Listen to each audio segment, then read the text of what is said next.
It has been said that having difficult conversation starts with the courage to be honest, the humility to listen, and the grace to seek understanding, not victory. Let's talk about how to have difficult conversations on today's episode of the Playing with a Purpose podcast.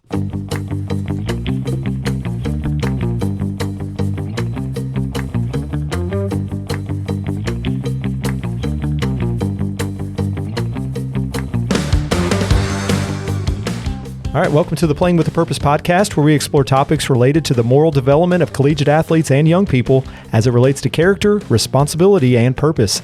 I'm your host, Matt Barker. Today, I'm excited to have Freed Hardeman, head softball coach and assistant athletic director at Freed Hardeman, Mr. Todd Humphry, with me on today's episode. Todd, welcome back to the program. Second time for you. Second time. I'm moving on up the scale. Yeah, for those that maybe didn't hear the other episode you were on, just give us a little background about yourself before we get started so our listeners know who you are. Well, Matt, I've been at Freed Hardeman for 25 years now. This is going on my 26th year. I graduated from Harding University and got married and worked in Memphis for a while. And we have 3 children, Emily, Jared, and Allie. Emily and Jared are married to Clint and Mackenzie, and then Allie is still out working in the job force, making that living. Yeah. So you've been at Freed Hardeman, you said, for 25 years, coached a little bit longer than that other places. So today's topic is dealing or having difficult conversations. So I would say in your 25 years, there's at least been a couple difficult conversations that you've had to have with a student athlete, player of yours, whatever it might be. Could be related to maybe someone's not getting enough playing time. Someone's done something where they've got in trouble at school, and you've had to address kind of the, what are we going to do as far as a punishment for this and things like that. So I thought you would be a good one. There's maybe a few other coaches that have coached maybe as long as you. Coach Elliott's probably one that's been at Freed Hardeman about the same amount of time as you. So, but I was like, I got to get Todd in here, talk about, I give Todd the difficult topic here to talk about difficult conversations, but I knew you could handle it. I can handle it. I've been coaching 38 years, really, going through high school and working as assistant coaches before, and then going to the head coaching.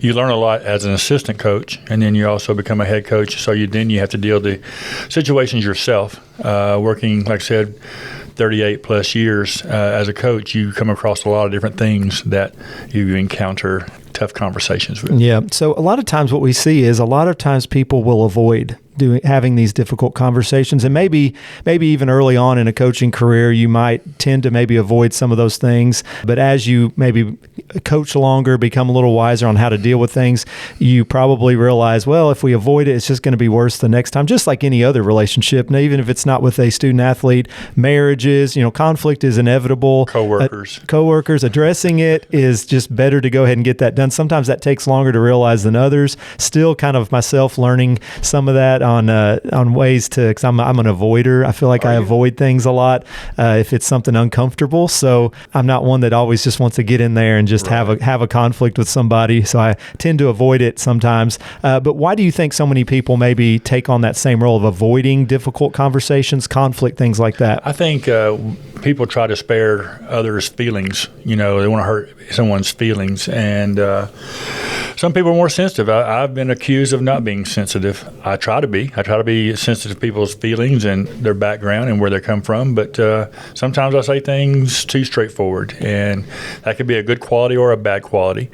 But I think when it comes to avoiding those conversations, you just don't want to hurt someone's feelings. If you come across saying, hey, you're not going to play this year or something, all of a sudden this kid has been working their whole life to be a starter in this position, and all of a sudden their hopes and dreams are shot down or whatever.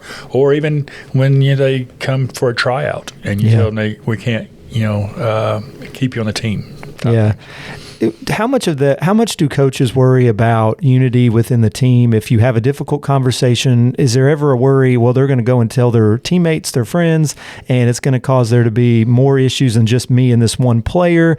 Do you ever have issues where it's like they might go and tell something that may or may not be true, whether it's playing time or whatever, and worry a little bit about the team culture and things like that? Yeah, the closer the team, the better.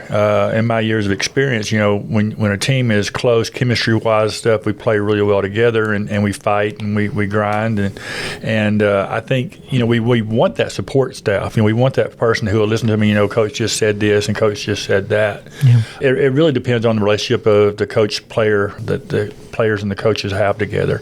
I think if you have a good close team and a good relationship with your team and stuff, that they'll understand. Right. And so that's important. Relationship is. Yeah. So let's talk about some practical steps to recommend maybe before initiating a difficult conversation. Obviously, this can't be something that you think about at the last minute. If it's a difficult conversation, it probably is going to take some time to figure out how the best way, and you mentioned this too, depending on the relationship you have with the player might determine how you approach it. Mm-hmm. So it might be different depending on whoever it is you're talking to. So there might not be some universal things we can do, but maybe what are just some practical steps maybe that you would recommend before initiating a difficult conversation? Yeah. Speaking of my experience, I try to make sure that I have all the facts. You don't want to go into a conversation of not knowing all the ins and outs of why we're having this conversation. You don't want to be with that person who goes in and accuses someone of something that they have nothing to do with or have said or have done. So knowing all the facts, don't go in accusatory. You just want to have that conversation. And I'll just be honest with you, the last 2 or 3 conversations I've had to do a lot of praying. You want to pray before you have a conversation with someone that you might hurt them and stuff. You don't want to hurt anyone, but there's been times that prayer has just been the big issue, big answer for me is just make sure that I say the right things, I handle it the right way, and it comes across the way I want it to come across. Right. How important is environment too? I mean, there's different situations where you might have them in your office, or there might be other times where you can talk with them different places. I'm assuming environment might have a little bit to do with that as well. Timing is a lot. When you have these conversations, you are prepared. You have all the facts, the background, and you're prepared to do this. But the setting, most of my conversations, tough conversations, will be in my office. Sometimes there'll be a witness, depending on what the conversation is about. Being a male coach to a female team, I always try to have a witness in there with me, assistant coach, a graduate assistant, someone that's going to be there to make sure that everything is said the proper way. But the environment is important. I try not to have these tough conversations. I've been approached before on the field. Coach, and I'm like, hey, let's not talk about this now. Yeah. Let's talk about this different later place, on. Yeah. Also, your emotions. You want to make sure that it's just like being a parent sometimes. A kid can do something that really irritates the parent, and the parent needs to kind of make sure that they don't go off on this in the kid. Right headspace before they start doing some punishment. Yeah. And so a lot of times I will sleep on things. I'll think through things. I'll pray about things, and that way the next day or whatever, or many days, I feel like I'm prepared to have that conversation. Yeah.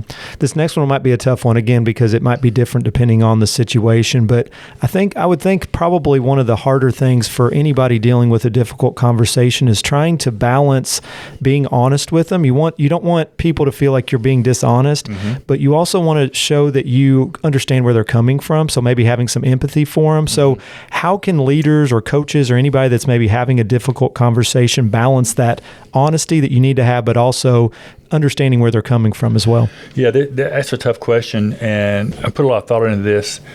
I think first you have to really know your relationship with that person. Let's just say me and you are coworkers, which we are, and there's something that we need to talk about. We have a pretty good relationship, so we feel like we could probably talk about a lot of things. But there's some people that you work with or coach that you may not have that good a relationship with. So I think a lot of that is the relationship that the relationship you have with that individual that you're going to have a conversation with. Yeah. You try not to beat around the bush. I mean, you try to be straightforward. You come in and say, "Hey, we have an issue here. We have something. Let's solve this together." You don't want to be accusatory. You want to say, I try to put myself in their shoes a little bit to where I say, I understand why you said this. I understand why you did this.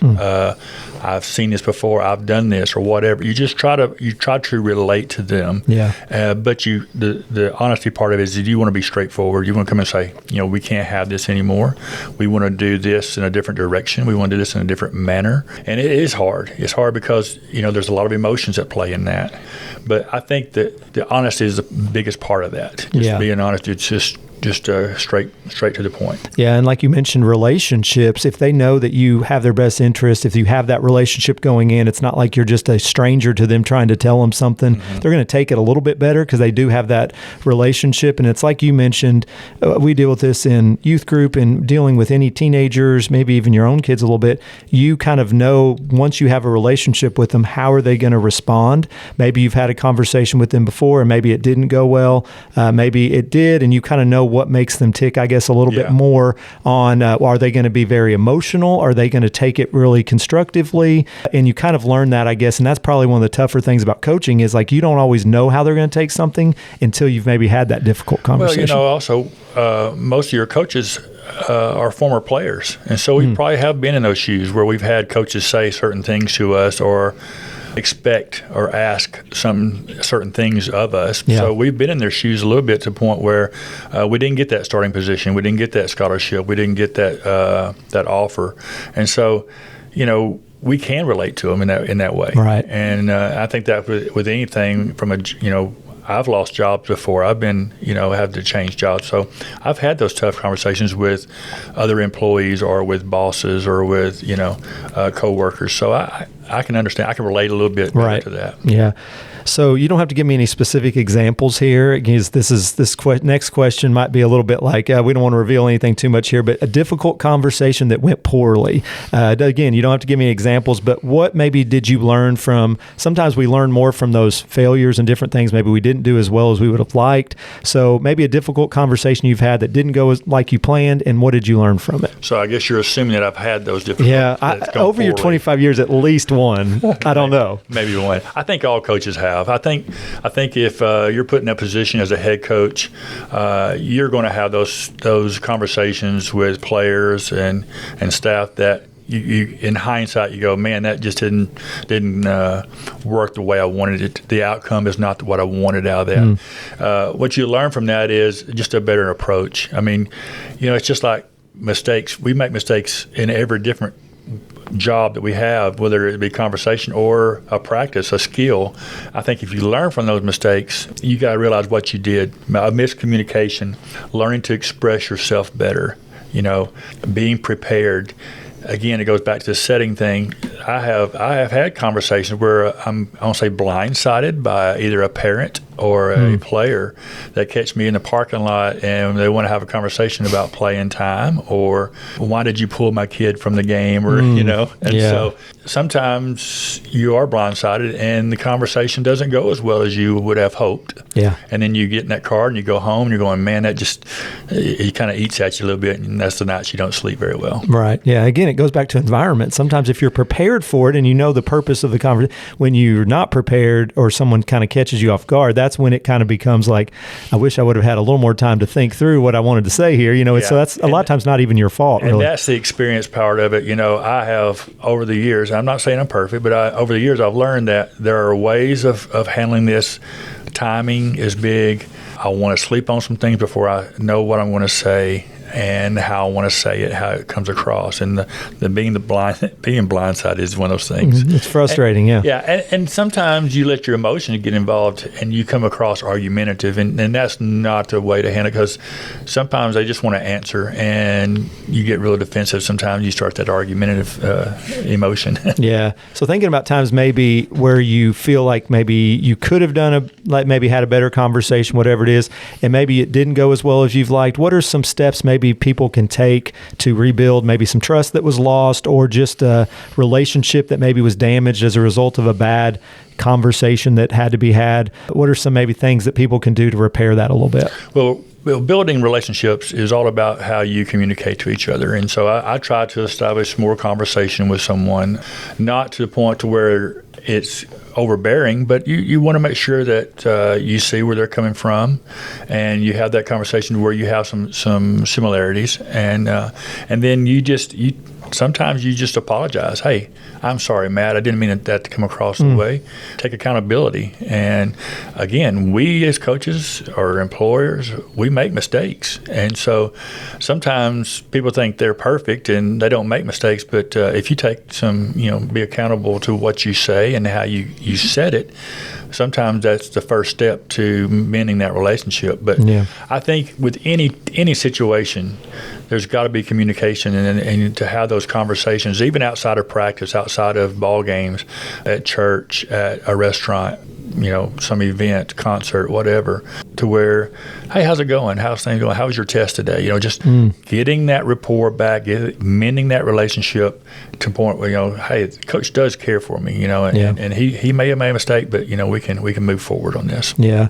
Thinking about some common mistakes, I think we've maybe touched on a couple of these already, so we might just ask you if there's anything else you want to add, but I think you mentioned before, don't have a difficult conversation when emotions are really high, maybe after a game where you're just still fired up about a win or loss or whatever it is, or maybe attacking someone instead of addressing whatever the issue is. Sometimes when the emotions are high, that tends to be, like you mentioned, sometimes argumentative, even though you might not want it to come across that way. Anything else maybe that comes to mind as far as some common mistakes that people make in difficult conversations? Well, again, I think you really need to know all the whole story. You can't really go on rumors. You can't go on hearsay and he said, she said type things. So you got to know the background of the event that you're addressing. But another thing is blaming. You start blaming others instead of, again, taking ownership of it.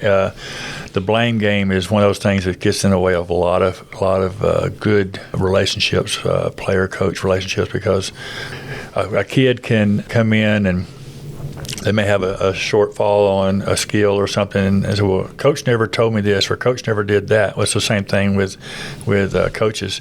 Well, that kid never worked on this. That kid never, tried on this, or never asked for advice on this. So there's a lot of blame game that can go both ways, from the student athlete to the coach, or the vice versa. Yeah.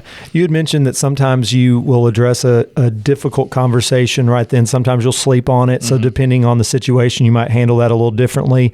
How do you kind of know when is the good time to address something and when it is maybe better to wait? Is there a certain, maybe depending on the situation, it might be varied depending on that, but is there a certain rule? Maybe it's emotions are too high and you avoid it, but what's a general rule for you on whether you address it or don't? I think there's 2 or 3 different things. The severity of the conversation. I mean, it's a tough conversation. Let's just say, I took a kid out in the 5th inning that I felt like needed a break or a different, and it wasn't anything personal. I don't mind having that conversation. Hey, you didn't do anything wrong there. I just wanted to have a different look. I want to have a different batter, a different situation. That's nothing big there. Those are easy to do on the way home or whatever. Just some reassurance there.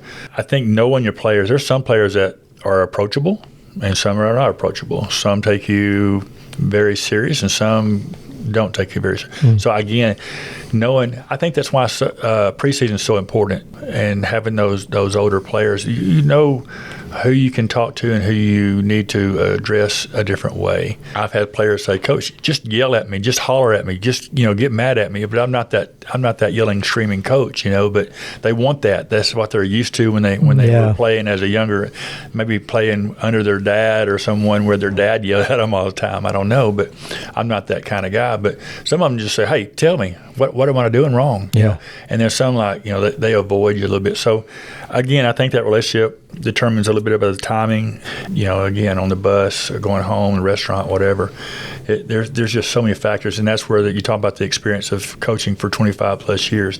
I think, and it's not perfect, but I think that's where experience does play a part. Yeah, and what is difficult about coaching, I would assume, is there's so many differences in every player that you coach. Like you mentioned, you have certain relationship with one that can take things one way, and another player will take it completely different. So some of that goes back to culture, some of it goes back to background, family. We talk a lot in my communication classes about you approach certain things the way your family has approached it, or the way that you've seen mentors or other people approach it, whether that's a coach or a parent, a sibling, whatever it is. So maybe how does cultural differences impact how we approach those those difficult conversations. Background and family, I'm assuming, plays a big role in that. It does. Knowing where the kid come from, knowing their background, their history, even know what school they went to, what coach they played for. I think back about having international players when I coached volleyball, and I had international players. That's a whole new background of those practices and playing and stuff when you have a kid from Brazil or from Colombia or from the Dominican that comes over and plays volleyball, and the American way is a little bit different from the international way. And then they got to work with all these players from other cultures. And then you have the language barrier. Yeah. I mean, there's a lot of different factors there. So I think knowing the kids back, I mean, and it's here in America, you can also look at it the way of a single parent, no father in the picture. Yeah. Knowing the history of their upbringing, so there's a lot of different factors, and that goes back to knowing during the recruiting, getting to know them through the recruiting process, asking questions, asking the coaches, asking teachers, was this kid a good student? Did they have a hard time in class? So you kind of get an idea. You don't want to have a prejudged, but you have a little idea of where they come from, and so kind of a way to approach them. Yeah, and I would assume that if you know a little bit about their culture background, then you can kind of know if they fit the culture of your program too, because they might already have some things that will help them succeed, more readily than someone that has different values and different things. They might not be able to help your team as much as those that have the same values. Right. I mean, again, it just goes back to getting to know your kids on a sometimes it's not even has anything to do with sports. I mean, just knowing they're from a spiritual background, work ethic. I promise you, a few years back, I had to make some. I don't like making a lot of rules. I just feel like everybody just kind of needs to know what their role is on the team.